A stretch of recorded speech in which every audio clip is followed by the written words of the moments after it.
Los últimos meses de 2024 prometen ser los más tensos y preocupantes de la historia reciente de la humanidad. Esto se debe a que una serie de eventos de proporciones globales están a punto de ocurrir y cambiar el rumbo del mundo para siempre. Recientemente, todos quedaron en shock con el atentado contra la vida del candidato Donald Trump. Por poco no perdió la vida y ahora es el favorito en la contienda contra Kamala Harris, la vicepresidenta de los Estados Unidos. Además, el mundo está al borde de lo que muchos llaman una tercera guerra mundial, con la tensión entre rusos y ucranianos, israelíes y extremistas islámicos aumentando cada día más y afectando a más países. También se espera que una crisis económica pocas veces vista en la historia se instale primero en las grandes naciones y luego se extienda a otros países. Ante todo esto surgen las preguntas: ¿qué va a pasar con el mundo a partir de ahora? ¿Cuál será el impacto en la economía y en nuestras vidas? ¿Será que el anticristo se revelará en cualquier momento? En este video no solo voy a responder estas preguntas, sino que también voy a mostrarte una perspectiva totalmente nueva y de acuerdo con la palabra de Dios sobre todo lo que ha estado sucediendo últimamente y que te tiene preocupado, con miedo y ansioso. Te voy a decir lo que nadie está diciendo sobre los eventos mundiales, así que quédate conmigo hasta el final. Soy el pastor Antonio Jr. y antes de comenzar, solo te pido que te suscribas a mi canal porque quiero ayudarte en tu caminar con Dios todos los días. ¿De acuerdo? Ahora sí, vamos allá. Desde que el hombre desobedeció la orden de Dios en el Edén y comió del fruto del árbol del conocimiento, el mundo siempre ha pasado por crisis, conflictos y momentos de tensión y miedo. Pero es difícil imaginar una época en la que tantas cosas amenazantes para el futuro de la humanidad estén sucediendo al mismo tiempo como en los días de hoy. Por eso, déjame decirte algo que Dios me ha urgido mucho a compartir contigo. No te enfoques en las teorías sobre qué organización secreta está tratando de gobernar el mundo en las sombras. Podríamos decir aquí que un nuevo orden mundial está trabajando para dominar el planeta, o que los Illuminati van a empezar a poner su plan en práctica y preparar el terreno para la llegada del anticristo. Pero eso no te traerá paz, al contrario, solo traerá más inquietud a tu corazón. Lo primero que necesitas saber es que sí existe una fuerza que gobierna el mundo, y esa fuerza es el diablo. Todos los grupos que se oponen a la Biblia y no reconocen que Jesús es el Hijo de Dios que murió en la cruz y resucitó, son usados por el enemigo. Observa el aviso que nos da el apóstol Pablo: amados, no crean en cualquier espíritu, sino examinen para ver si proceden de Dios, porque muchos falsos profetas han salido por el mundo. Pueden reconocer el Espíritu de Dios de esta manera: todo espíritu que confiesa que Jesús Cristo vino en carne procede de Dios, pero todo espíritu que no confiesa a Jesús no procede de Dios. Ese es el espíritu del anticristo, del cual han oído que viene y ahora ya está en el mundo. Miren esto, hermanos. Esto muestra que la organización que manipula el mundo no es humana, es espiritual.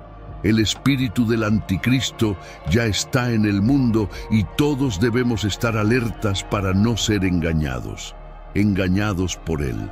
La Biblia dice que nuestra lucha no es contra los seres humanos, sino contra Satanás y sus demonios.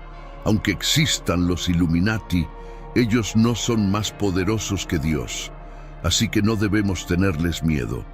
Entiendo que podemos sentirnos impotentes con tantas noticias de que el mal se está extendiendo por el mundo y que somos manipulados por organizaciones tan poderosas.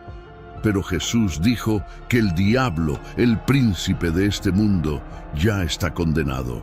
Él intenta parecer fuerte, pero sabe que su destrucción está cerca y por eso está haciendo de todo para llevar a las personas a la perdición. Como mencioné, está muy claro que existe una batalla espiritual en curso. Sentimos esto cuando miramos el mundo a través de la perspectiva de la Biblia.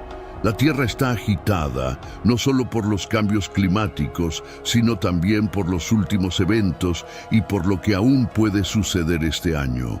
Primero, porque las elecciones en Estados Unidos, que ya prometían ser unas de las más significativas de todos los tiempos, se han vuelto aún más relevantes después de que el expresidente y candidato a la reelección, Donald Trump, escapó de la muerte por solo 5 centímetros.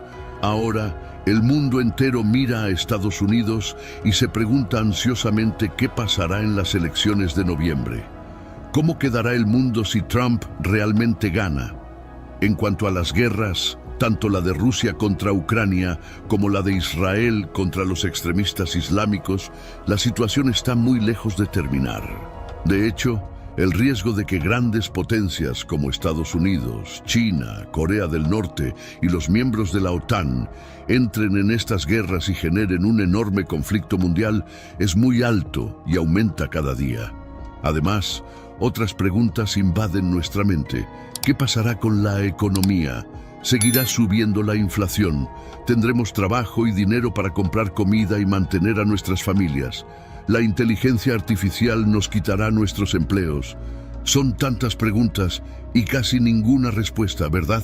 Lo que más vemos en Internet hoy en día son personas y medios exagerando cada evento, buscando audiencia y también para esparcir miedo en la población, bajo la influencia de Satanás. El diablo tiene una gran influencia en este mundo y controla la opinión de la mayoría de las personas. Es por eso que la Biblia dice en 2 Corintios 4:4 que el Dios de esta era ha cegado la mente de los incrédulos para que no vean la luz del Evangelio de la gloria de Cristo. Con todos los eventos recientes, hay muchos predicadores diciendo, por ejemplo, que estamos presenciando el inicio de la guerra de Gog y Magog, una batalla profetizada en Ezequiel 38 y 39 en el Antiguo Testamento y también en Apocalipsis capítulo 20. Hermanos, sinceramente, creo que quienes hablan de esta profecía como si estuviera sucediendo ahora o no saben interpretar correctamente las Escrituras o actúan de mala fe para aprisionar al pueblo de Dios con miedo y no con fe. Esto se debe a que esa profecía habla de una batalla que ocurrirá 1000 años después de que Jesús regrese a la tierra, derrote al anticristo y al falso profeta, aprisione a Satanás y establezca su reino en este mundo. También hay quienes dicen que estamos a punto de vivir la profecía de 1 Tesalonicenses 4, donde el apóstol Pablo dice que Jesús descenderá del cielo y al son de la voz del arcángel y la trompeta de Dios, los muertos en Cristo resucitarán y luego los vivos serán llevados junto con ellos. Serán arrebatados con Él en las nubes y se encontrarán con el Señor en el aire. Esta profecía a menudo se usa fuera de contexto.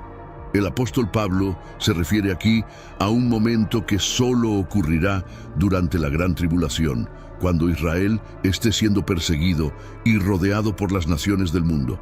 Entonces, los judíos reconocerán que Cristo es el Hijo de Dios y clamarán: «Hosana, bendito el que viene en el nombre del Señor».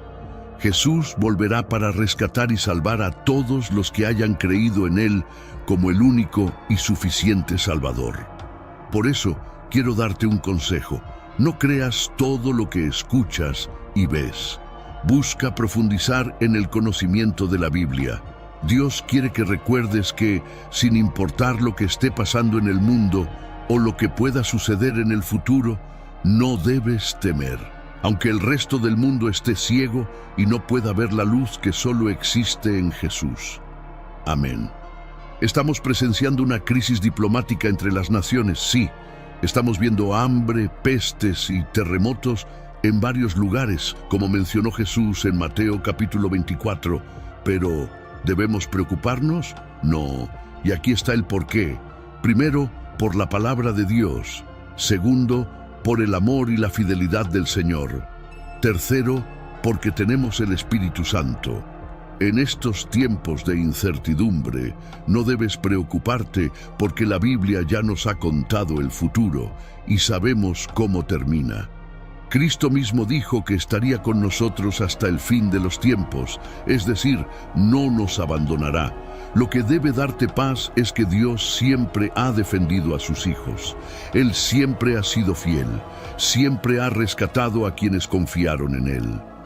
En el libro de Génesis, cuando el mundo entero estaba lleno de maldad y perversidad, el Señor preservó a Noé y a su familia, protegió a quienes confiaron en Él. Cuando Sodoma y Gomorra fueron destruidas, Dios preservó a Lot y a su familia. En el Éxodo, cuando pasó el ángel de la muerte, protegió a los israelitas que pusieron la sangre del cordero en sus puertas. Es decir, Dios tiene un historial de proteger y cuidar a sus hijos. Entonces, mi querido hermano y hermana, no te preocupes por nada. El Señor te está diciendo hoy que vivas por fe y confíes en Él en todo momento, pero el diablo quiere lo contrario para ti y para mí. Quiere que estés ansioso y con mucho miedo de enfrentar la vida. Cuando dejas que eso suceda, empiezas a ir en contra de la palabra de Dios y te llenas de ansiedad, preocupado por lo que vas a comer, beber, vestir y cómo vas a pagar tus cuentas.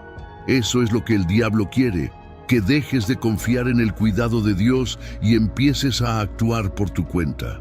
Una persona que no se deja intimidar por lo que ve suceder en el mundo, sino que es guiada por su fe en las promesas del Señor, no puede ser vencida por el diablo. Por eso, cuando te sientas inseguro, di: sí, Dios, creo que eres mucho más grande que cualquier problema. Tú eres mayor que los acontecimientos de este mundo. No veo un camino delante de mí, pero creo que estás guiando mis pasos. Y entonces Dios te dice: hijo mío, no tengas miedo. Conozco tus dolores y dificultades y te voy a ayudar. Hermanos, esta es una promesa para esos momentos en la vida cuando sientes que no puedes soportar tanta presión. Dios te está pidiendo que dejes de lado la ilusión de que eres tú quien está en control. Mientras intentes resolver todo a tu manera, Dios no intervendrá. Así que descansa y confía.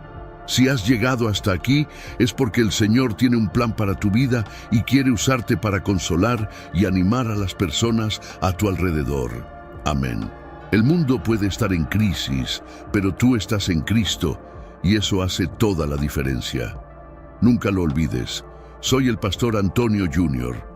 Si te gustó este mensaje, compártelo con tus amigos y familiares y suscríbete a mi canal. Te espero en el próximo video. Que Dios te bendiga poderosamente. Para la mayoría de las personas, no solo los estadounidenses, existe el temor de que esta elección sea un punto de inflexión. Algunas de las preguntas que la gente se hace son: ¿qué sucederá después? ¿Quién intervendrá? ¿Qué pasará después de noviembre? Sí, para muchos estadounidenses, esta elección está resultando ser una de las más importantes de sus vidas. Por eso, me gustaría ofrecer una perspectiva bíblica sobre algunos de los principales desarrollos que están ocurriendo a nuestro alrededor. ¿Por qué es importante ver los asuntos mundiales actuales a través de una lente bíblica? Porque muchas personas llenarán sus mentes con las opiniones de diferentes comentaristas políticos. Otros serán influenciados por las muchas teorías y conspiraciones que existen. Y luego hay un tercer grupo de personas, aquellos que simplemente esconderán la cabeza en la arena porque tienen miedo de lo que pueda suceder en el futuro. Primero, permítanme decir que parece que cada día estamos viendo grandes eventos en el escenario mundial y con tantas personas enfocadas en la arena política, todos debemos ser conscientes de que, en tiempos como estos, al diablo le encanta dividir y sembrar desarmonía y odio entre las personas. Tengan cuidado de no dejarse llevar por esta especie de frenesí político dividido. Como hijos de Dios, la Biblia nos llama a amar como Cristo y a amar a nuestro prójimo sin importar sus afiliaciones políticas. Entiendo que muchos de nosotros tenemos preocupaciones genuinas, como quién puede traer paz y estabilidad. Bueno, solo Jesús puede. Algunos pueden preguntarse cuál es la trayectoria del país y la respuesta es que solo Dios lo sabe. Y como hijos de Dios debemos vivir nuestras vidas con nuestra confianza firmemente puesta en Dios. Ahora, si hay más giros y vueltas en los próximos meses, si hay disturbios o incertidumbre económica, si hay más y más voces añadiéndose a la conversación sobre Estados Unidos como nación y la dirección en la que se dirige, recuerden que nuestro Señor y Salvador es más grande que cualquier político, cualquier funcionario del gobierno o cualquier institución mundana. Sí, esta elección tendrá consecuencias de largo alcance que podrían impactar nuestras vidas y las de otras personas. Sin embargo, el seguidor de Cristo debe recordar que los reinos de los hombres vienen y van, pero el reino de Cristo es eterno. Hombres y mujeres ocupan diversos puestos de poder en este mundo, pero solo hay uno que se sienta en el trono por encima de todos los tronos. El Salmo 22:28 dice que el reinado pertenece al Señor y Él gobierna sobre las naciones. Dios está en control. Él está en control hoy. Quiero animarte a confiar en Dios. ¿Qué más necesita ver la Iglesia antes de darnos cuenta de que estamos cerca del regreso de Cristo? Muchas veces, cuando la gente piensa en los últimos días, piensa en señales como guerras, terremotos, pestilencias y el anticristo. Y eso es correcto. Debemos ser conscientes de esas cosas. Pero hay otras señales de las que se habla mucho menos, pero que son igual de importantes. Antes de que aparezcan falsos profetas en el escenario mundial diciendo ser el Mesías, antes de que las hambrunas y las plagas devasten países, antes de que naciones y reinos se enfrenten, esto es lo que Jesús dijo al advertir a sus discípulos en Lucas 21, 11-17. Habrá grandes terremotos y en muchos lugares hambre y pestilencias. Habrá cosas espantosas y grandes señales del cielo. Pero antes de todo esto, habrá un tiempo de gran persecución. Serán arrestados, llevados a las sinagogas y encarcelados. Serán juzgados ante reyes y gobernadores por causa de mi nombre. Pero esto será una oportunidad para hablar de mí. Así que no se preocupen de antemano sobre cómo responder a los cargos contra ustedes, porque yo les daré las palabras correctas y tal sabiduría que ninguno de sus oponentes podrá replicar ni refutar. Incluso aquellos más cercanos a ustedes, sus padres, hermanos, parientes y amigos, los traicionarán. Incluso matarán a algunos de ustedes, y todos los odiarán por ser mis seguidores. Pero ni un solo cabello de su cabeza se perderá. Si se mantienen firmes, ganarán sus almas. Aumentará la persecución, porque Jesús advirtió a la Iglesia que antes de su regreso, los enemigos de Dios perseguirán a los cristianos. En la historia cristiana hay muchas historias de persecución. Me acuerdo de Richard Wurmbrand, un hombre que fue perseguido por el régimen comunista en Rumanía a principios del siglo XX.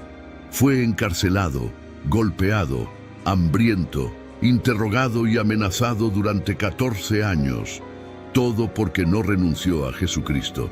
Mientras estaba en prisión, continuó predicando a los reclusos y guardias, y al final de su vida, muchos de los guardias que lo interrogaron y torturaron se convirtieron en cristianos.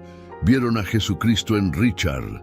También recuerdo a Corrie ten Boom, una mujer que fue usada poderosamente por Dios durante la Segunda Guerra Mundial. Esta mujer pasó por cosas horribles y sufrió pérdidas inimaginables, pero al final de todo, dijo algo poderoso que me gustaría compartir contigo hoy. Si miras al mundo, te angustiarás. Si miras dentro de ti, te deprimirás. Si miras a Dios, estarás en paz. ¿Cuántos de nosotros estamos preparados para sufrir por Cristo? Según la advertencia en Lucas 21, Jesús nos dijo que nos arrestarían y nos perseguirían, entregándonos a las sinagogas y prisiones y llevándonos ante reyes y gobernadores por su nombre. Nos advirtió que seríamos traicionados y entregados incluso por padres, hermanos, parientes y amigos. Si un soldado se parara frente a ti y te pidiera que perdieras tu vida o la salvaras renegando de Jesucristo, ¿qué harías?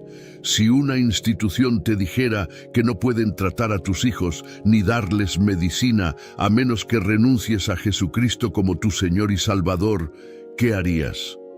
Si un banquero llamara a tu puerta y te dijera que tienes dos opciones: enfrentarte al desalojo o renunciar a Cristo y mantener tu hogar, ¿qué harías? Hay cristianos en todo el mundo que han tenido que enfrentar esta realidad, y muchos eligieron sufrir por Cristo. Aquellos que lo hicieron, la Biblia les asegura que habrá una recompensa eterna en el cielo. Ahora, por un momento, quiero que consideres las últimas palabras de Jesús registradas en la Biblia. Sus palabras finales en el libro de Apocalipsis se encuentran en el capítulo 22:20, que dice: El que da testimonio de estas cosas dice: sí, vengo pronto. Amén. Ven, Señor Jesús. Las palabras finales son importantes. Una persona en su lecho de muerte siempre tendrá algunas palabras finales emocionalmente significativas para decir a sus seres queridos.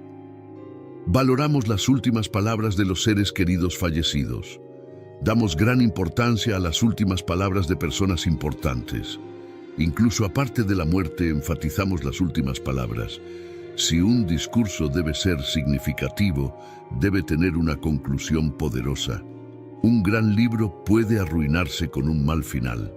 Sí, las últimas palabras son importantes. ¿Cuánto más importantes son las últimas palabras de Dios? Ahora, Dios no está muerto ni ausente, pero las palabras de Dios son eternas y siempre actuales. La voluntad revelada ha sido completada. Dios ha entregado en las Escrituras todo lo que se necesita para la vida y la piedad. El Señor ha dotado a la humanidad con el acceso al conocimiento necesario para el perdón, la reconciliación y la vida eterna.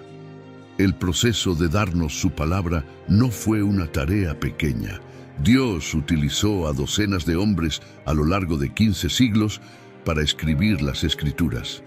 Entonces, ¿cómo eligió Dios terminar esta obra monumental que llamamos la Biblia? Sin duda, las últimas palabras de la Biblia son de gran importancia. Cuando llegamos al final de la palabra de Dios, los versículos finales del último capítulo del último libro de la Biblia, encontramos algo viejo pero nuevo. Encontramos un concepto presente desde las primeras páginas de la Biblia, pero esta vez con un significado aún mayor.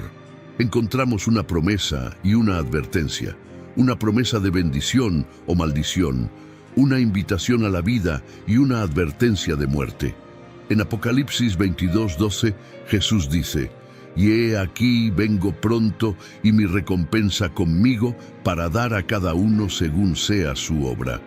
Dado que estas palabras tienen casi 2000 años, podemos preguntarnos sobre la promesa del Señor de venir pronto. Por supuesto, debemos recordar que nuestra percepción del tiempo es muy diferente a la del Señor, como nos recuerda 2 Pedro 3:8. Mas, oh amados, no ignoréis esto, que para con el Señor un día es como 1000 años, y 1000 años como un día. Además, la eternidad llega rápidamente para todos nosotros.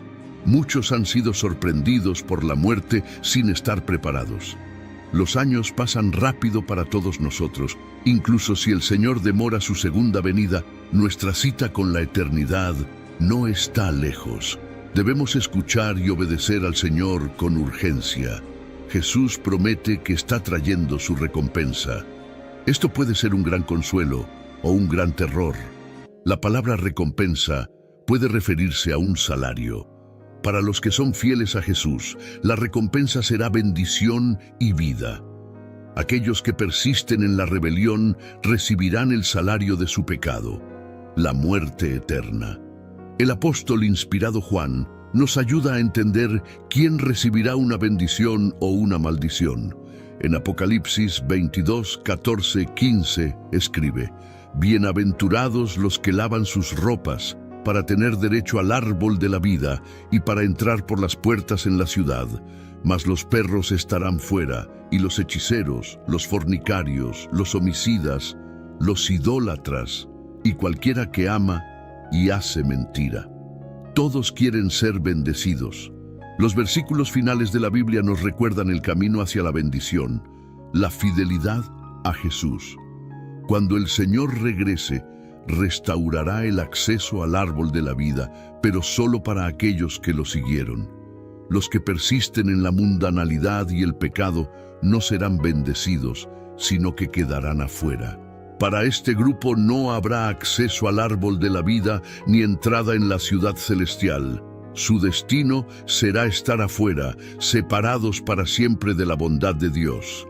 Luego, en Apocalipsis 22, 17, encontramos una última y hermosa invitación. Y el espíritu y la esposa dicen: ven, y el que oye diga: ven, y el que tiene sed, venga, y el que quiera, tome del agua de la vida gratuitamente. Nadie entra en el palacio de un rey sin una invitación. Afortunadamente, el Rey de Reyes ha emitido una invitación abierta para todos. Cualquiera que esté dispuesto a escuchar la invitación del Señor es bienvenido. Cualquiera que tenga sed de justicia puede aceptar la invitación. Cualquiera que desee la vida eterna puede tener ese deseo cumplido. ¡Qué invitación tan adecuada! Aquí, al final de las Escrituras, desde Génesis en adelante, la Biblia registra la caída del hombre y el plan de Dios para reconciliar todas las cosas. Tomó siglos y grandes sacrificios, pero Dios cumplió su promesa en el jardín de aplastar la cabeza de la serpiente, donde la historia comienza con un ángel guardando el árbol de la vida del hombre, termina con una invitación al hombre para disfrutar del árbol y el agua de la vida una vez más. Pero esta invitación viene con una advertencia.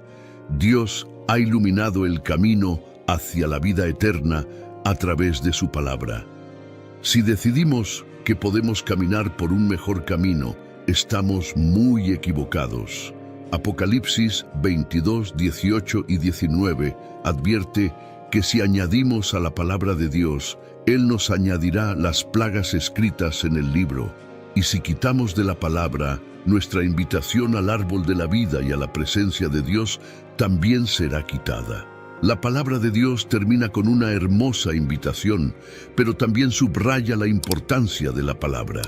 Si queremos bendición y vida eterna, debemos confiar verdaderamente en el Señor, confiar en su palabra y hacer nuestro mejor esfuerzo para obedecerla. Ignorar la palabra de Dios, vivir a nuestra manera según nuestras propias reglas y deseos, es rechazar la invitación graciosa de Dios. Las últimas palabras de Jesús en todas las Escrituras son: ciertamente vengo en breve. Esa promesa provocará alegría y esperanza, o miedo y terror. Cuando Juan escuchó esa promesa, proclamó: amén. Ven, Señor Jesús.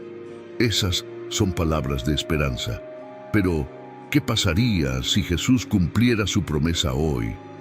Para los que no están preparados, sus últimas palabras serán de arrepentimiento y desesperación. Pero para los fieles en Cristo, sus últimas palabras en esta vida seguramente serían proclamaciones de alegría, celebraciones de esperanza y liberación realizadas. Si Jesús regresara hoy, ¿cuáles serían tus últimas palabras? Como cristianos, creemos que Dios puede y nos advierte cuando estamos en peligro o cuando necesitamos hacer cambios en nuestras vidas. A menudo, Dios puede y nos advierte a través de las Escrituras. La palabra de Dios es una herramienta poderosa para guiarnos y advertirnos de posibles peligros y trampas. En 2 Timoteo 3, 16, 17, la Biblia dice: toda la Escritura es inspirada por Dios y útil para enseñar, para redarguir, para corregir y para instruir en justicia, a fin de que el hombre de Dios sea perfecto, enteramente preparado para toda buena obra.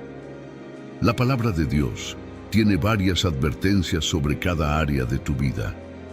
Cuando se trata de tu corazón, la palabra de Dios te dice que lo guardes con toda diligencia, porque de él mana la vida.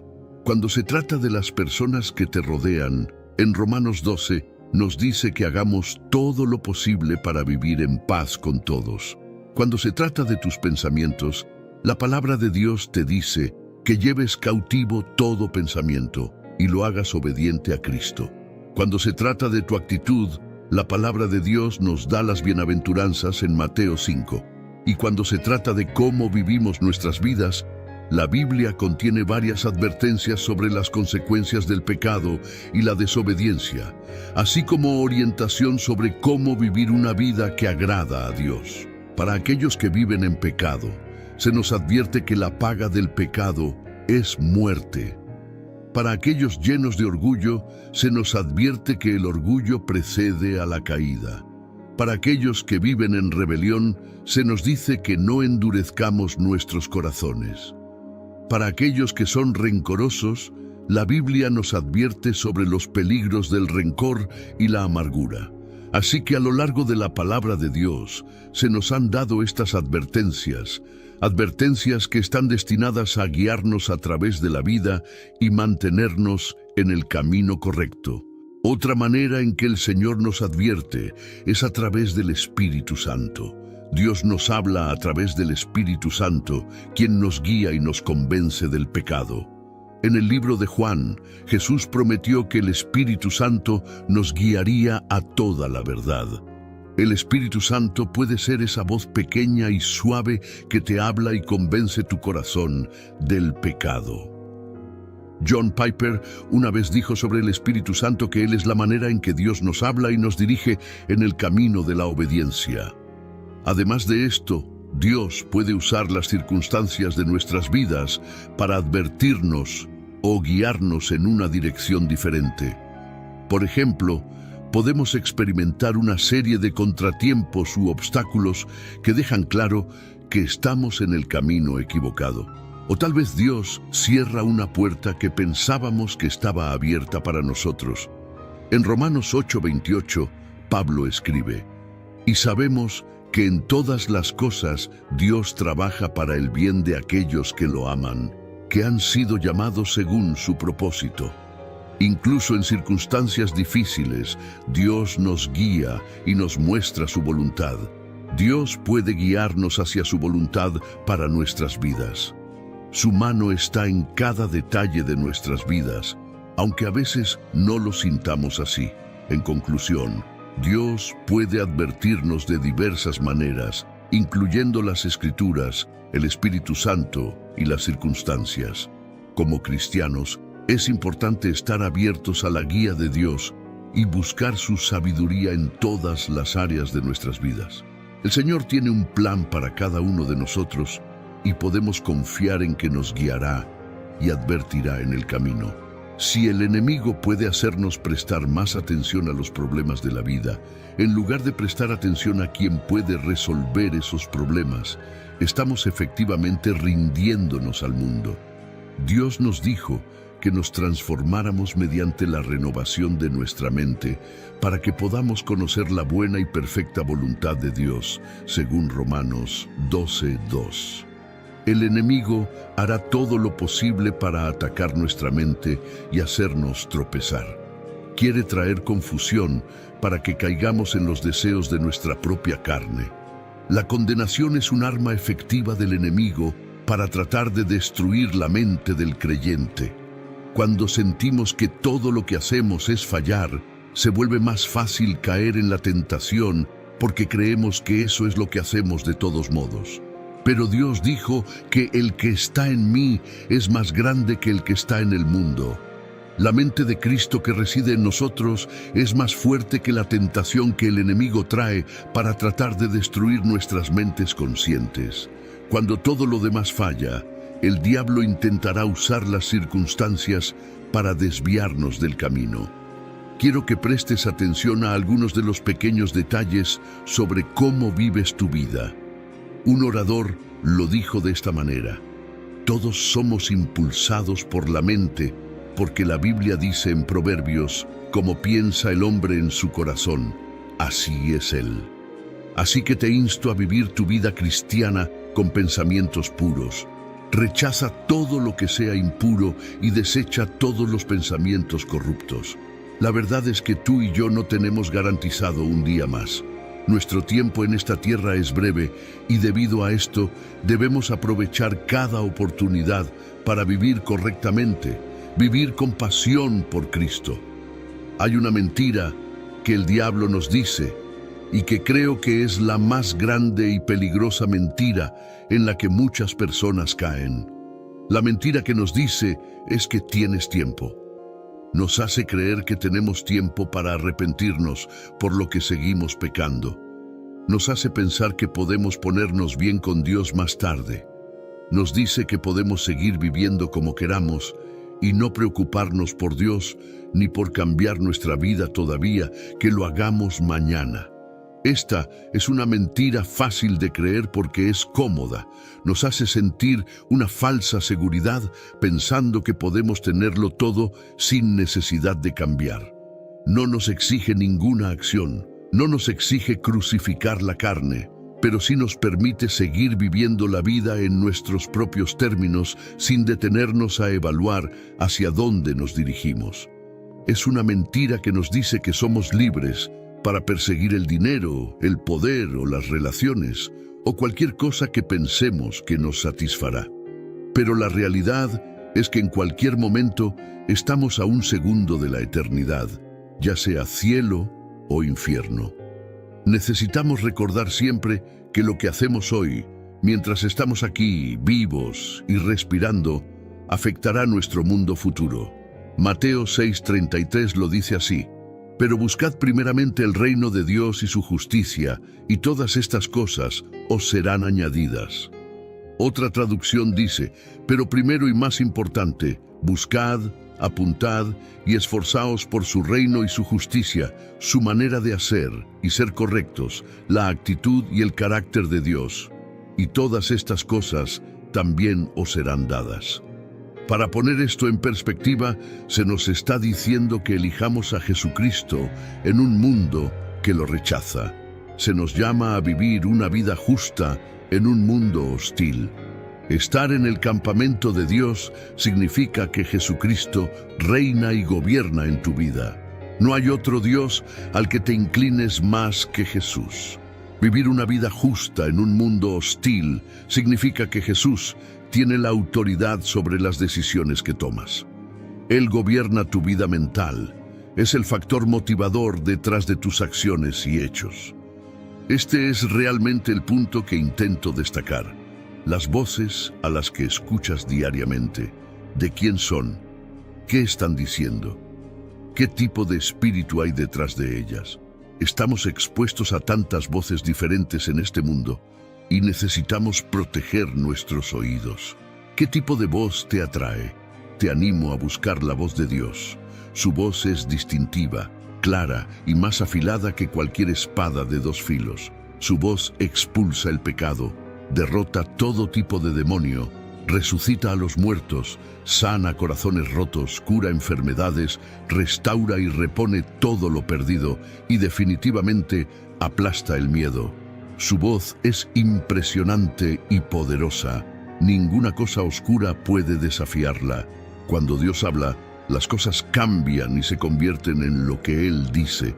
Así que te animo a dejar de escuchar otras voces. Deja de escuchar a los fariseos de hoy, a los tomases dudosos y a los predicadores que solo buscan hacerte sentir bien.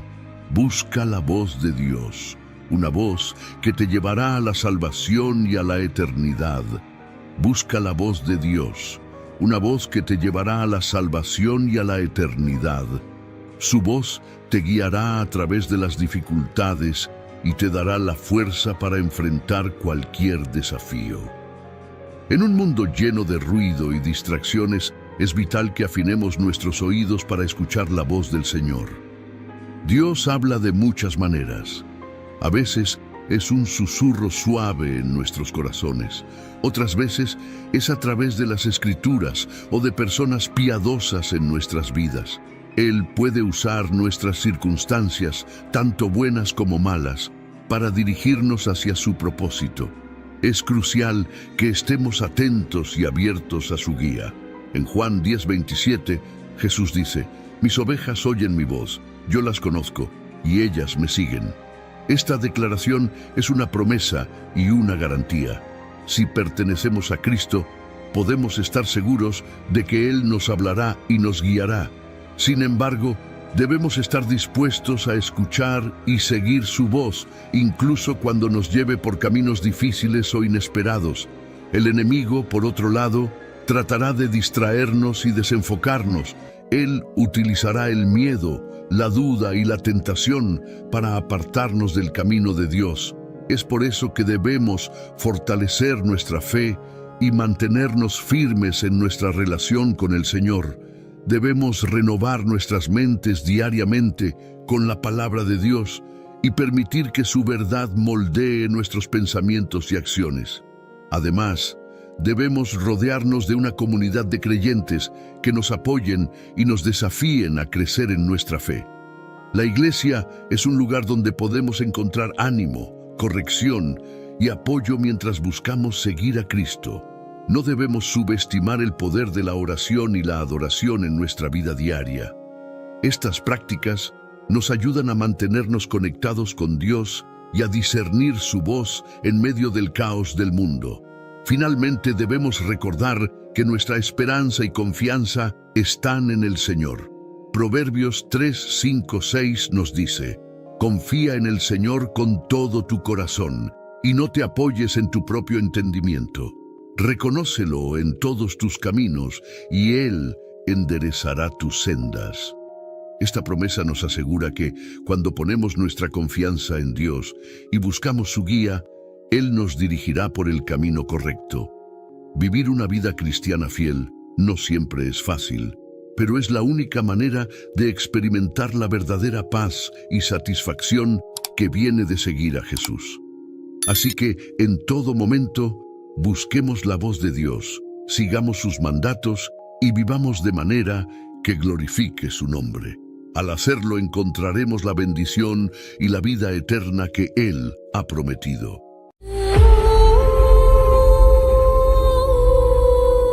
El día en que el anticristo se encuentra con Jesús, quien es el anticristo, es una figura profetizada en la Biblia que se elevará al poder en los últimos tiempos, engañando a muchos y oponiéndose a Dios a lo largo de la profecía bíblica.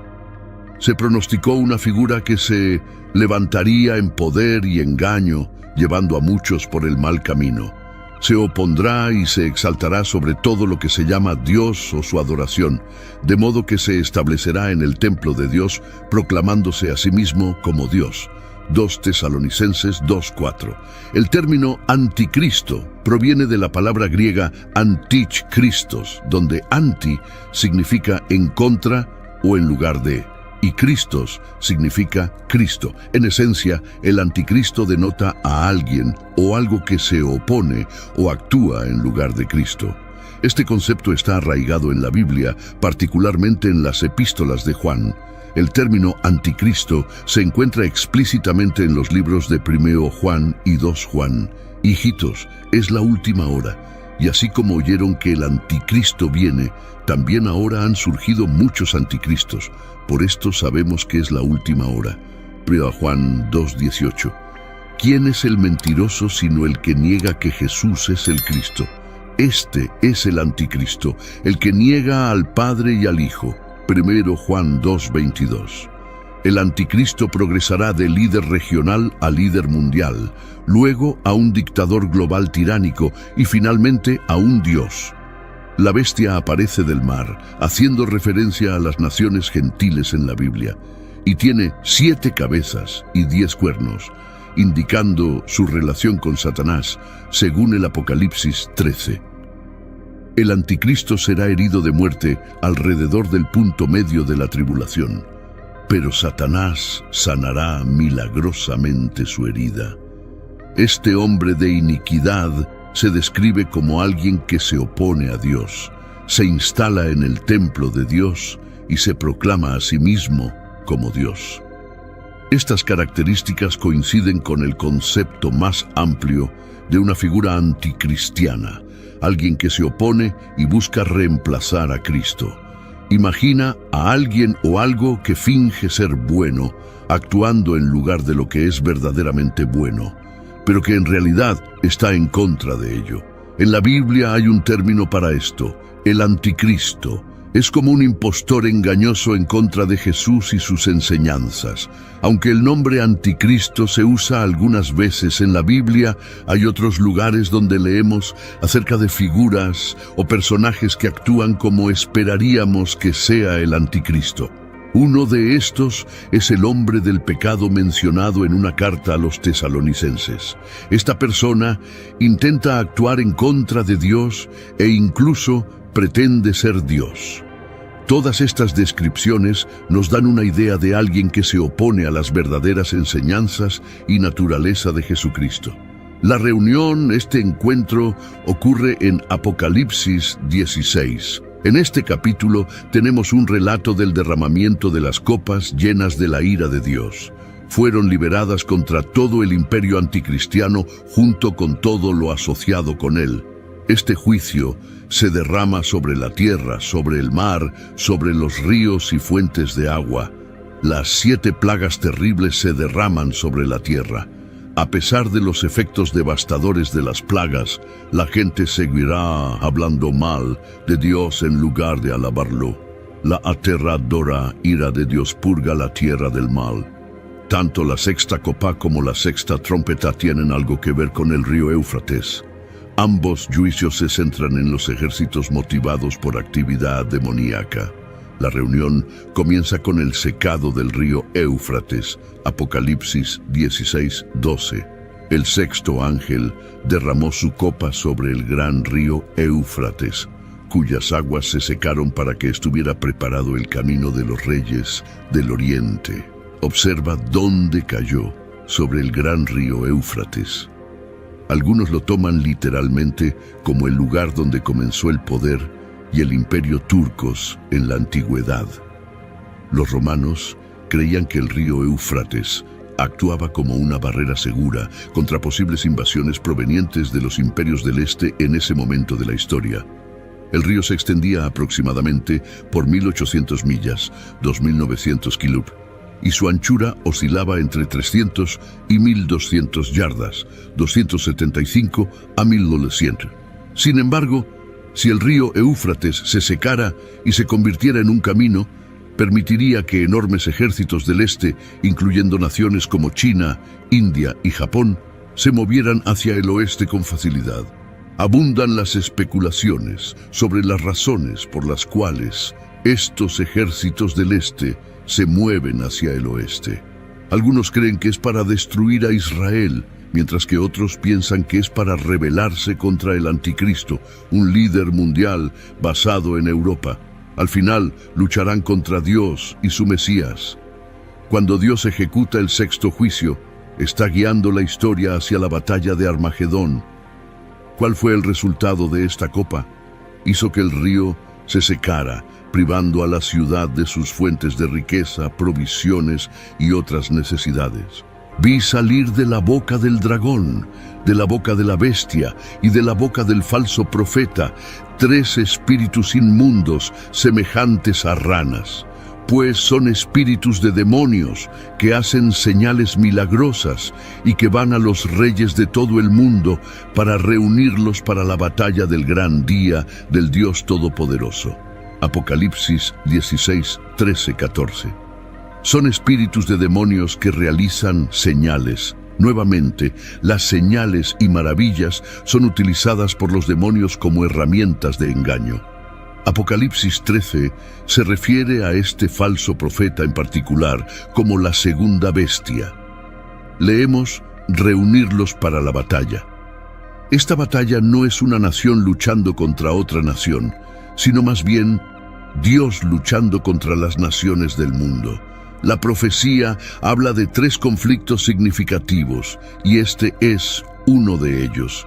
Aquí también conocemos a la Trinidad impía.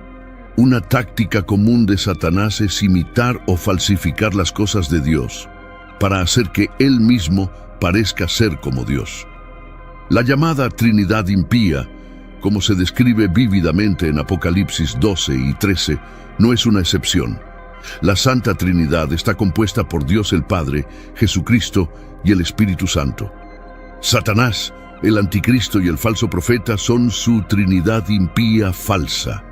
Mientras que la Santa Trinidad se define por la verdad infinita, el amor y la bondad, la Trinidad impía exhibe características diametralmente opuestas de engaño, odio y maldad pura. Aunque muchos pasajes bíblicos se refieren a Satanás en varias formas, como una serpiente o un ángel de luz, se le describe como un gran dragón rojo con 7 cabezas y 10 cuernos y 7 coronas sobre sus cabezas en Apocalipsis 12:3. Su personalidad viciosa se representa por el color rojo. La bestia o anticristo, como se describe en Apocalipsis 13 y Daniel 7, es el segundo miembro de la Trinidad impía. Aunque el anticristo es identificado por ese nombre solo 4 veces en la Biblia, aparece muchas más veces con varios alias. También se le llama el que trae destrucción, 2 Tesalonicenses 2:3, el impío, 2 Tesalonicenses 2:8, el hombre malvado, 2 Tesalonicenses 2:9, la bestia, Apocalipsis 13:1, la promesa que vendrá, Daniel 9:26, un rey feroz, Daniel 8:23, un maestro de la intriga, Daniel 8:23, un hombre despreciable, Daniel 11:21, un pastor sin valor, Zacarías 11:16-17. Cuando aparece, la gente se acercará a él como las moscas a la miel y harán todo lo que él pida. El falso profeta es el último miembro de la Trinidad impía, como se describe en Apocalipsis 13:11-18. Jesús advirtió específicamente a los creyentes que estuvieran atentos a los falsos profetas que pueden parecer inocentes, pero que pueden ser extremadamente destructivos. El falso profeta es capaz de realizar grandes señales y maravillas, como hacer descender fuego del cielo, Apocalipsis 13:13. Levanta una imagen del anticristo para adoración, da vida a la imagen, exige que todas las personas adoren la imagen y ejecuta a aquellos que se niegan a adorarla. El falso profeta también obligará a todos a obtener una marca permanente de algún tipo, al igual que los esclavos en los tiempos de Juan, para demostrar total devoción al anticristo y renuncia a Dios. Solo aquellos que hayan recibido la marca podrán realizar transacciones comerciales. Aceptar la marca resulta en la muerte eterna. Apocalipsis 14:1. La Biblia deja claro que los humanos comprenderán plenamente que al aceptar la marca, no solo están aceptando un sistema económico, sino también un sistema de adoración que rechaza a Jesucristo. El número de la bestia se revela en Apocalipsis 13:8, 666. El gran dragón hace un último intento por recuperar su poder y estatus en el mundo. Está reuniendo sus fuerzas y convocando a sus espíritus para lanzar un último ataque desesperado antes de que sea demasiado tarde. Aquí observamos los instrumentos que utiliza para involucrar a los poderes de la tierra en su causa y conflicto, 3 espíritus inmundos. Estos 3 espíritus inmundos se refieren a los demonios que ayudan a Satanás, la bestia y el falso profeta realizando milagros. Persuadirán a los reyes del este, así como a los ejércitos y gobernantes de todo el mundo, para que se reúnan y participen en la batalla contra la segunda venida de Cristo. Leemos Gran Día de Dios Todopoderoso. Es claro quién saldrá victorioso de esta batalla. Es el gran día de Dios, no del hombre. El anticristo o el dragón, en medio de la representación de la batalla inminente, llama a la acción para estar preparados para el triunfo de Jesús. La actividad demoníaca tiene varias manifestaciones en la Biblia. A veces causan enfermedades, tientan a las personas a prácticas inmorales y originan y propagan doctrinas falsas. 1 Timoteo 4:1. Aunque muchos se apartarán de la fe durante los últimos tiempos, prestando atención en su lugar a espíritus engañosos y seductores y a doctrinas de demonios, Dios utilizará a los demonios para cumplir su plan, a pesar de su compromiso de hacer el mal. Apocalipsis 16, 14, 16. Observamos que los demonios reúnen a los reyes y ejércitos del mundo en el lugar que en hebreo se llama Armagedón. Leemos: Armagedón, también conocido como Megido, es el sitio de una batalla significativa. Megido está vinculado a luchas críticas a lo largo de la historia, incluyendo la victoria de Débora sobre Sísara y el triunfo de Gedeón sobre los madianitas. También se menciona en Zacarías 12:11 como un lugar de duelo durante los últimos tiempos. La introducción al libro del Apocalipsis de Jesucristo revela la visión profética dada al apóstol Juan. El libro tiene más de 40 instancias de la frase «y vi», y la declaración «estuve en el Espíritu» se usa con frecuencia. Juan informa que se le instruyó registrar lo que veía un total de 12 veces. La oración destaca la importancia del libro de Apocalipsis y su propósito de revelar la persona y el plan profético de Jesucristo. El capítulo de la reunión entre Jesús y el Anticristo marca el inicio del fin del reinado del Anticristo. En ese día, el mundo presenciará un espectáculo en el cielo con signos y maravillas llenando el cielo. Las tinieblas se abren y la luz penetra la oscuridad, como se describe en Mateo 24:27. Porque como el relámpago que sale del oriente y se muestra hasta el occidente, así será la venida del Hijo del Hombre. Después de la reunión de Jesús y el Anticristo, la Biblia enseña que el reinado del Anticristo llegará a su fin con el regreso de Jesucristo. El libro de Apocalipsis proporciona una descripción vívida. Vi la bestia y los reyes de la tierra y sus ejércitos reunidos para hacer guerra contra el que estaba sentado en el caballo y contra su ejército. Y la bestia fue apresada, y con ella el falso profeta que había hecho las señales delante de ella, con las cuales había engañado a los que recibieron la marca de la bestia y adoraron su imagen. Estos dos fueron lanzados vivos dentro de un lago de fuego que arde con azufre. Apocalipsis 19, 19-20. Después de ese día comienza el milenio, donde Jesús establecerá un reino en la tierra. Durante este tiempo, reinará con justicia y paz, y vivieron y reinaron con Cristo 1000 años. Apocalipsis 20, 4. Después del milenio, Satanás será liberado por un breve tiempo y luego derrotado. Luego se llevará a cabo el juicio final, donde toda la humanidad será juzgada. Vi a los muertos, grandes y pequeños, de pie ante Dios. Se abrieron los libros y otro libro fue abierto, que es el libro de la vida, y los muertos fueron juzgados por lo que estaba escrito en los libros según sus obras. Apocalipsis 20:12. Los líderes que priorizan el bienestar y buscan la equidad, no solo dentro de sus organizaciones, sino también en la sociedad en general, pueden observar a Jesús impartiendo justicia en la tierra como el líder supremo. La oración concluye con una reflexión sobre la importancia del libro de Apocalipsis y cómo Jesús profetizó que el Espíritu Santo revelaría las cosas futuras a sus apóstoles. Juan 16:13. El libro de Apocalipsis cumple esta profecía al proporcionar una visión completa de Jesucristo y su plan eterno, concluyendo así el Nuevo Testamento. Sus víctimas gobernó el mundo antiguo como un dictador absoluto. Después de someter a Asiria, dirigió su atención a Egipto, su principal adversario en ese momento, ya que Judá estaba en el camino. Sería necesario deshacerse de ella si alguna vez quería cumplir su ambición de gobernar sobre un gran imperio. Nabucodonosor emitió una orden para que varios jóvenes judíos fueran entrenados para servirle en calidad de hombres de conocimiento y sabiduría.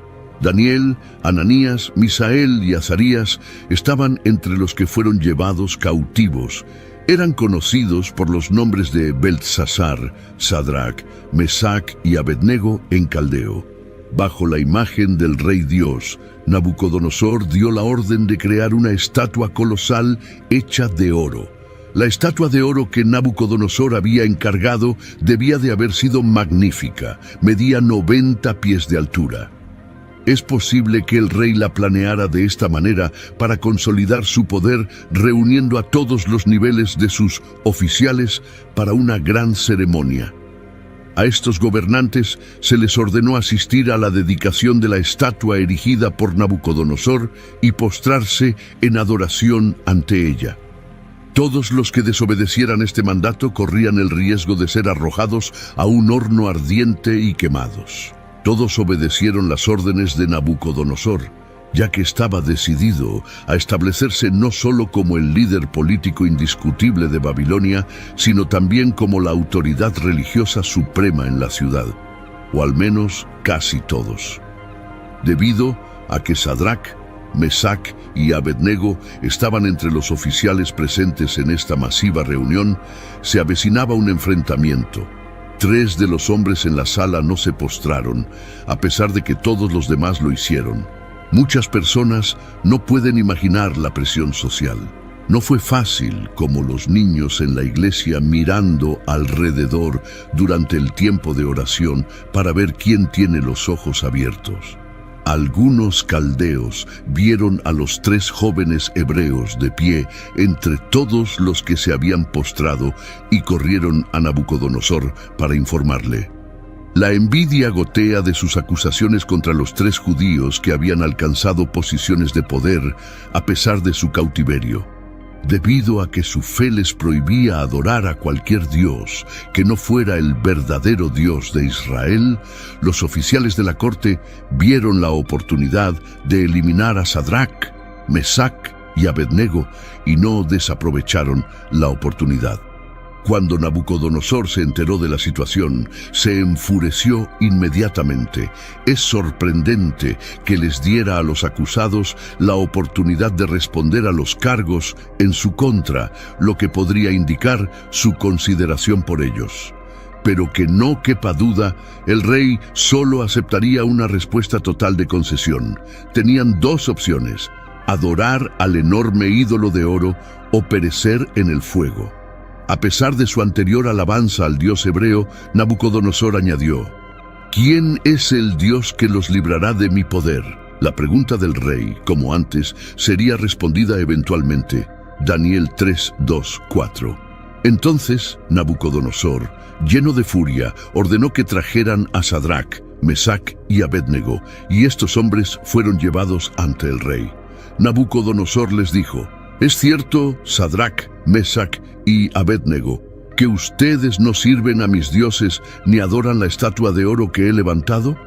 Estos valientes hombres judíos desafiaron la orden directa del rey y se entregaron en las manos de Dios. Su respuesta es impresionante. Oh, Nabucodonosor, no necesitamos responderte en este asunto. Si es así, nuestro Dios, a quien servimos, puede librarnos del horno de fuego ardiendo. Y nos librará de tu mano, oh rey. Pero si no, sepas, oh rey, que no serviremos a tus dioses ni adoraremos la imagen de oro que has levantado. Daniel 3, 16, 18, Biblia amplificada. En otras palabras, dijeron, preferimos temer a nuestro Dios que a tu horno en cualquier momento. Incluso si decide dejarnos arder, aún serviremos al Dios vivo en lugar de tu ídolo muerto. Inestimablemente, preferían la muerte a la infidelidad a Dios, y no tenían dudas de que este día podría llegar. El nivel de furia de Nabucodonosor, cuando desafiaron su autoridad, es difícil de imaginar, pero al parecer, su rostro estaba lívido. Dio órdenes de calentar el horno 7 veces más de lo habitual para igualar su furia. Cuando Sadrach, Mesac y Abednego fueron arrojados a las llamas, el calor radiante fue tan intenso que los hombres que los llevaban murieron, probablemente llevando ropa inflamable. Los fieles hebreos no tenían esperanza a menos que la esperanza misma interviniera. Daniel 3, 19, 25. Lleno de furia, Nabucodonosor se acercó a la puerta del horno en llamas y dijo: Sadrac, Mesac y Abednego, siervos del Dios Altísimo, salgan de ahí, vengan acá. Entonces Sadrac, Mesac y Abednego salieron de en medio del fuego. Los sátrapas, prefectos, gobernadores y consejeros del rey se congregaron alrededor de ellos y vieron que, en cuanto a estos hombres, el fuego no había tenido ningún efecto en sus cuerpos, no se había quemado ni un solo cabello de sus cabezas, sus ropas no estaban chamuscadas y no se percibía olor de fuego en ellos. Cuando el rey se dio cuenta de que los hombres que había condenado habían sido rescatados divinamente, los convocó y no se encontró ni un solo cabello quemado en sus cabezas. Ser arrojados al letal fuego de Nabucodonosor había resultado ser pan comido. Es increíble que alguien haya sobrevivido ni siquiera por un segundo dentro del horno, cuando tantos otros perecieron justo fuera de la entrada. Dios puede librarnos de una prueba o puede sostenernos milagrosamente en ella. Nos asombra la fe en el único Dios verdadero. Su respuesta en medio de la prueba confirmó tres cosas: su creencia inquebrantable en el Dios de la Biblia, su confianza en el Dios que es quien dice ser y hará lo que dice que hará, y su fe revelada por su dependencia en el único que tenía el poder para librarlos del mal. Su reconocimiento de Dios sobre el rey más poderoso del mundo resultó en la revelación del poder supremo de Dios a los incrédulos. Su fe demuestra que Dios es capaz de librarnos de nuestros propios problemas y pruebas. Como cristianos, sabemos que Dios es capaz de librarnos. También sabemos que no siempre actúa de esta manera. Según Romanos 5, Dios puede permitir pruebas y dificultades en nuestras vidas para construir nuestro carácter, fortalecer nuestra fe u otras razones desconocidas. Puede que no siempre entendamos por qué pasamos por una prueba, pero Dios simplemente nos pide que confiemos en Él incluso cuando es difícil. Juan, a pesar de experimentar un dolor increíble, una agonía casi insuperable y sufrimiento, pudo decir: aunque Él me mate, en Él esperaré. También sabemos que Dios no siempre garantiza que nunca suframos o muramos, pero promete estar siempre con nosotros. Deberíamos aprender que en tiempos de adversidad y persecución deberíamos adoptar la actitud de estos tres jóvenes. Pero aunque no lo haga, queremos que sepas, oh Rey, que no serviremos a tus dioses ni adoraremos la imagen de oro que has erigido. Daniel 3:18. Sin duda, estas son algunas de las palabras más valientes jamás pronunciadas. El hecho de que el fuego no consumiera a Sadrac, Mesac y Abednego dejó boquiabierto a Nabucodonosor. El punto es que cuando caminamos por fe, podemos enfrentar persecución ardiente, pero podemos estar seguros de que Él está con nosotros, nos mantendrá firmes, nos librará eventualmente y nos salvará para siempre. Cuando somos perseguidos o sufrimos, podemos tener esperanza, porque sabemos que esta vida no es el fin, hay vida después de la muerte. Esa es su garantía para todos los que lo aman y lo obedecen. Saber que pasaremos la eternidad con Dios nos permite elevarnos por encima del dolor y el sufrimiento que experimentamos en esta vida. Durante siglos, niños y adultos han quedado cautivados por la increíble historia de Sadrac, Mesac y Abednego, tres jóvenes que desafiaron al poderoso rey Nabucodonosor. Las acciones de Sadrac, Mesac y Abednego en el libro de Daniel representan una respuesta común en nuestra época: la desobediencia civil, que implica una oposición personal y deliberada a un decreto gubernamental que viola los estándares de Dios. Estaba claro que el rey ya no sería el mismo. Abandonó al Dios al que había adorado a favor del Dios del pueblo, al que anteriormente había perseguido. Ensalzó al Señor e insistió: en que sus súbditos no adoraran a nadie más que al Dios Todopoderoso. Los líderes piadosos deberían pedir al Señor que les muestre vislumbres regulares de su poder y gloria. Cuando lo hace, se vuelve mucho más fácil para nosotros dirigir nuestro celo hacia servir al único Dios que realmente existe. Daniel 3, 28-30, Biblia amplificada. Nabucodonosor respondió y dijo: Bendito sea el Dios de Sadrach, Mesach y Abednego, que envió a su ángel y rescató a sus siervos que confiaron en él. Desobedecieron el mandato del rey y entregaron sus cuerpos antes que servir o adorar a cualquier dios, excepto a su propio Dios. Por lo tanto, promulgo un decreto de que cualquier pueblo, nación o lengua que hable algo ofensivo contra el Dios de Sadrach, Mesach, será cortado en pedazos y sus casas serán convertidas en montones de basura, porque no hay otro Dios que pueda salvar de esta manera. Entonces, el rey hizo que Sadrach, Mesach y Abednego prosperaran en la provincia de Babilonia. Jesús se menciona varias veces en el Antiguo Testamento. Sin embargo, no se le llama así ni se presenta de la misma forma que en el Nuevo Testamento. Sin embargo, está presente en el Antiguo Testamento. Cristo es enfatizado en toda la Escritura. Jesucristo validó el hecho de que el Antiguo Testamento contiene referencias a Él mismo. Juan 5:46. Después de ser confrontado por un grupo de autoridades religiosas, Jesús explicó que el Antiguo Testamento habla de Él. Si creyerais a Moisés, me creeríais a mí, porque de mí escribió Él.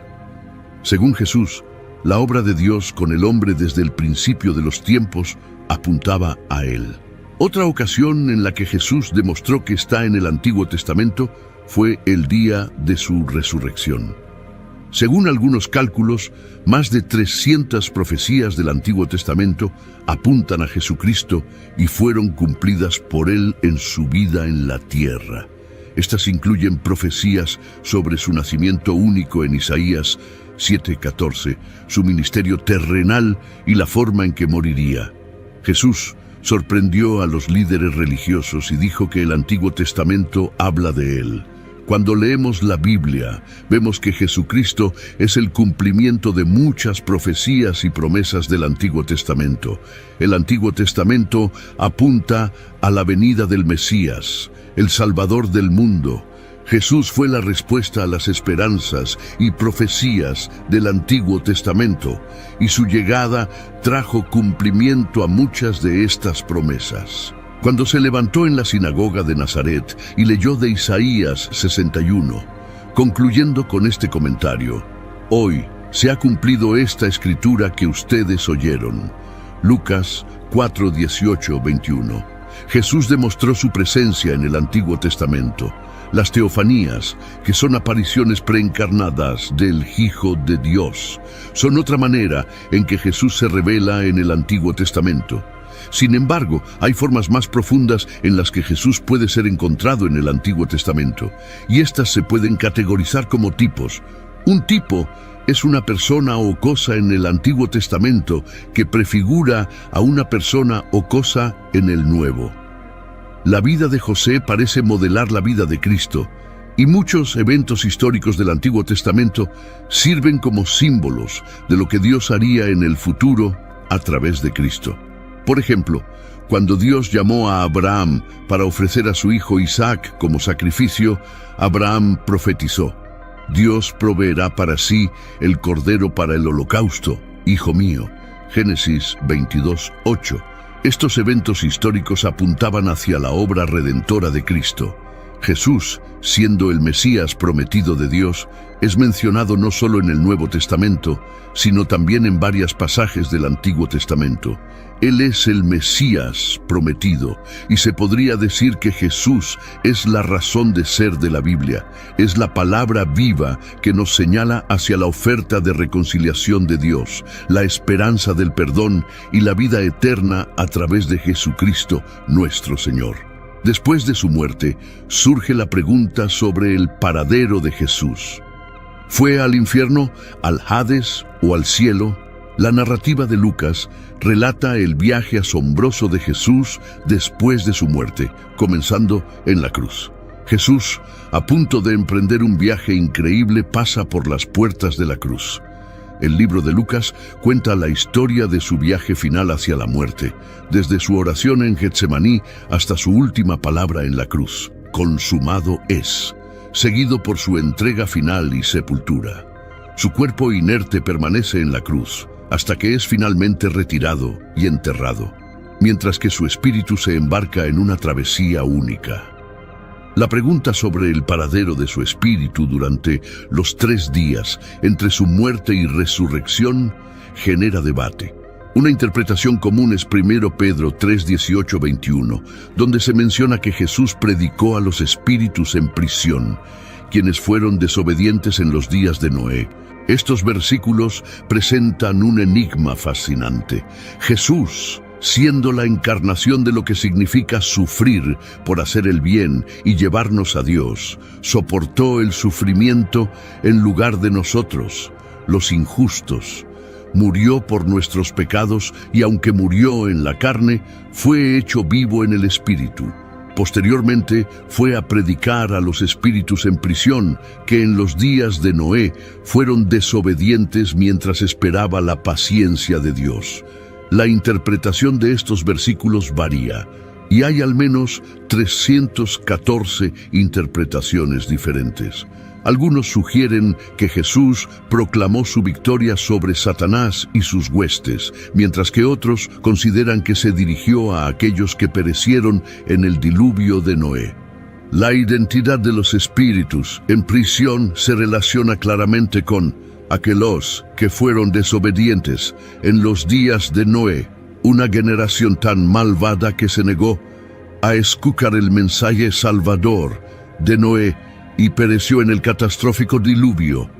Estos eventos de la vida de Jesús y sus acciones después de la muerte proporcionan una visión única y profunda de su poder y autoridad. La idea de que incluso aquellos bajo la tierra, en lo más profundo, deben reconocer a Jesús como su Señor Supremo es un recordatorio poderoso de la autoridad suprema que Jesús tiene sobre todas las cosas. Esta sumisión total se reflejará en el futuro cuando cada rodilla se doble y toda lengua confiese que Jesucristo es Señor tanto en el cielo como en la tierra y debajo de la tierra. La discusión sobre el paradero de Jesús durante los 3 días entre su muerte y resurrección es compleja, pero las Escrituras sugieren que Jesús estuvo activo y consciente, predicando incluso a aquellos que habían muerto en desobediencia durante los días de Noé. Este aspecto del ministerio de Jesús es poco discutido, pero destaca su autoridad sobre la vida y la muerte, incluso después de su propia crucifixión. El apóstol Pedro, autor de la epístola de 1 Pedro, proporciona una perspectiva única sobre este misterio. Él nos presenta a Jesús como el vencedor sobre la muerte, proclamando su mensaje incluso a aquellos que perecieron en la desobediencia. Sea cual sea la interpretación exacta de estos versículos, lo que queda claro es que Jesús sigue siendo el soberano sobre todas las cosas, incluso en la vida después de la muerte. Impaciente, impulsivo y enérgico. Sin embargo, estas fortalezas también estaban acompañadas de debilidades como la inestabilidad, la volubilidad y la cobardía. ¿Por qué escribió Pedro esto en este momento? Sería beneficioso tomar un momento para recordar el orden fundamental del pensamiento que existía a lo largo de esta carta. La carta de Pedro estaba dirigida a cristianos que experimentaban dificultades debido a sus vidas y su testimonio en medio de una persecución generalizada. Es posible que se preguntaran por qué, si la fe cristiana era correcta, deberían sufrir. Pedro se refiere a Noé, el fiel predicador que advirtió durante 120 años que Dios destruiría el mundo con agua. A pesar del desprecio y rechazo, Dios lo salvó durante el diluvio, vindicando finalmente la fidelidad de Noé. En la historia del mundo, La mayoría no siempre ha estado en lo correcto. Aunque son pocos los que son salvos, la fe no debería tambalearse por el hecho de que hay pocos creyentes verdaderos. En el tiempo de Noé, solo 8 creyentes fueron salvados, pero hoy hay millones. No fueron salvados por el agua, sino a través del agua. La verdadera salvación no viene del agua, sino del juicio de Dios para llevarlos a un lugar seguro. El arca representa al Señor Jesucristo, y el diluvio es una imagen del juicio de Dios. Así como el arca fue el único medio para la salvación en ese momento, Cristo es el único camino de salvación. Aquellos dentro de la estructura fueron los únicos que sobrevivieron al diluvio y de manera similar, solo aquellos en Cristo son salvos. El arca sirvió como refugio seguro durante el juicio y Cristo soportó la furia del juicio de Dios contra nuestros pecados. Para aquellos en Él no hay juicio. En la resurrección de Jesucristo, la muerte no pudo retenerlo. Es la primera vez en la historia humana que alguien se levanta de entre los muertos y nunca más experimentará la muerte.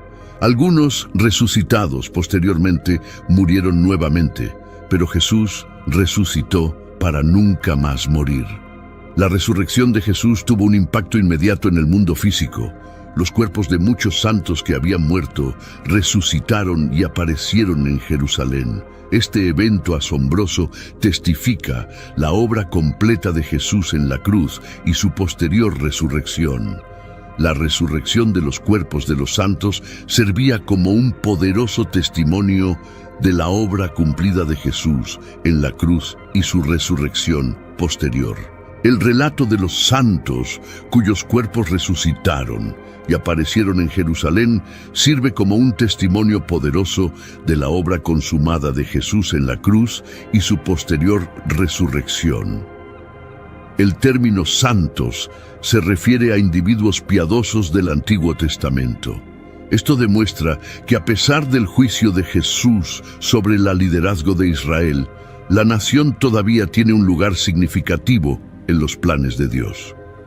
La profecía de Ezequiel predijo que el Señor traería de nuevo a la vida a aquellos que habían fallecido, incluso en un valle donde los huesos se habían convertido en polvo. Esta visión simboliza la restauración de Israel por la intervención directa de Dios. Aunque Mateo no da una explicación detallada, presenta estos eventos como un testimonio unificador de la confirmación sobrenatural de la identidad de Jesús. Después de la resurrección, Jesús ascendió al cielo y sus discípulos lo vieron elevarse. 2 ángeles aseguraron que regresaría de la misma manera que lo vieron irse. Actualmente, Jesús reside en el cielo, en un lugar de gloria y en el trono de Dios, y será el mismo Jesús quien regrese. Después de la resurrección, Jesús ascendió al cielo y sus discípulos lo vieron elevarse. 2 ángeles aseguraron que regresaría de la misma manera que lo vieron irse. En la visión apocalíptica de Juan, se presenta a Jesús como el Alfa y el Omega, el primero y el último, el que vive y estuvo muerto y ahora vive para siempre. Su voz es como el sonido de una trompeta y su presencia resplandece con la gloria divina.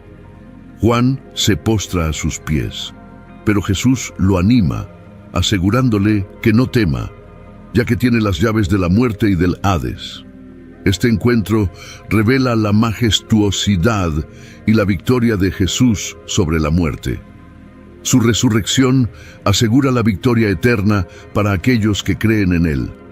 En conclusión, la muerte y la resurrección de Jesucristo tienen un significado profundo y transformador.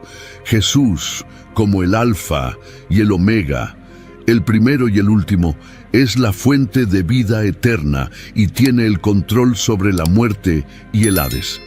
Para los creyentes, la muerte ya no es una amenaza, ya que Jesús ha conquistado la muerte y ofrece la vida eterna a través de su victoria. En lugar de temer a la muerte, los creyentes pueden adorar a aquel que tiene las llaves de la muerte y el Hades, confiando en la promesa de la resurrección y la vida eterna en Jesucristo.